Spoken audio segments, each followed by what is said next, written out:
You know, this is somebody we've checked in with several times in the last couple of weeks, and important today because permits opening today for day trips into the Boundary Waters canoe area from several dozen of the entry points, with the hopes that overnight trips could come potentially later this week.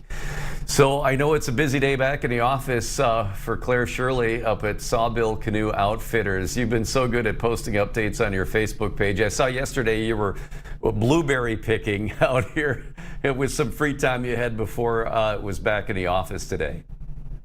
Yeah, it was really nice to sneak out into the woods a little bit. We had some shortened hours while the Boundary Waters was closed, but now that it's reopened for day trips as of this morning, we're back on regular hours, which feels really, really good. I bet it does. How many of the entry points near you, and again, you are kind of in the Tofty area for the Boundary Waters, how many of the entry points that you serve or near you are open for day trips?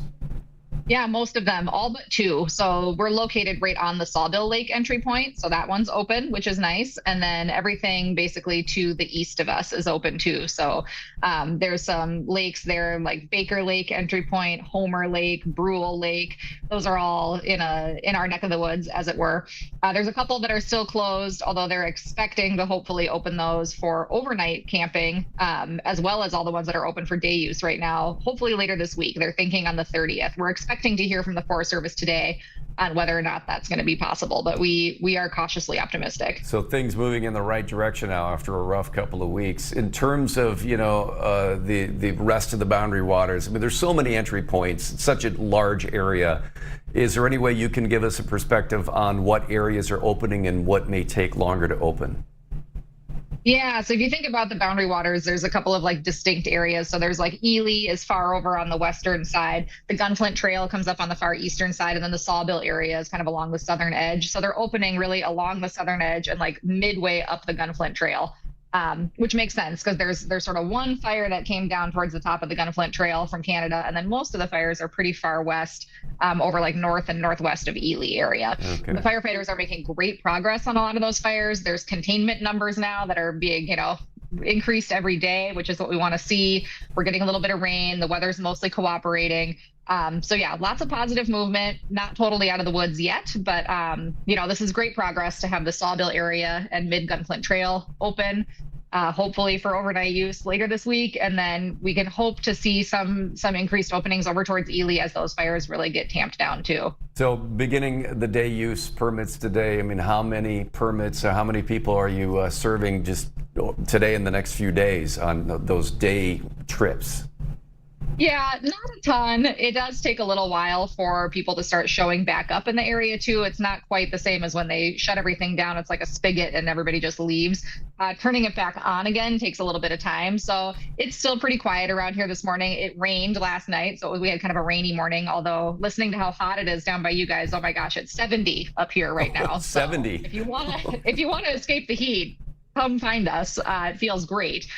But yeah, so it's still pretty quiet, but folks are starting to roll back in, and we've gone from canceling, 100% of our reservations for the upcoming week to canceling about 50% of those. So people are still concerned about smoke. The air quality is really good up here. We're having just really typical July conditions right now. So people should feel pretty good about coming to the Sawbill area. That's good. Well, let's talk about the impact that you've felt here. I mean, in the scope of the length of your season as an outfitter for the summer trips, and then the last couple of weeks, and maybe as we slowly ramp back in, how do you describe to people how big of an impact this is to your bottom line as a business owner?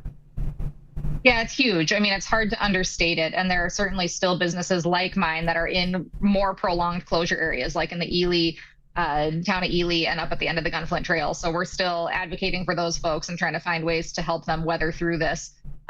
We're certainly fortunate to be able to operate it all now, but it's a huge deal. I mean, we are a seasonal business. I can't make up my season in November, for example. We close when the ice comes in, right?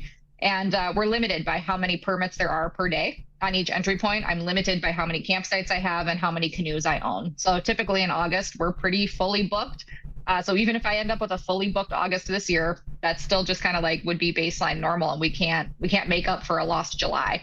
So we're gonna make it. Sawbill's gonna be okay. We'll be here next year, but it's a tough go, and we're gonna have to make some decisions come winter about how we're gonna weather that. Yeah. So then, are you hoping that down the line potentially there is some disaster relief funding that would help you and other outfitters make up for what was lost?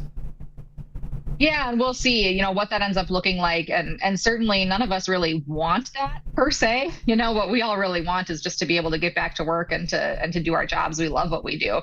But certainly working on advocating for that at both the state and federal level, and working on something that makes sense, especially for those businesses that are going to have those continued closures. It's going to be really, really important for us to support them and make sure that they make it through this. All right, Clare Shirley, Sawbill Canoe Outfitters, you've been updating us several times here about this, and it's been very informative and illuminating to what you're going through.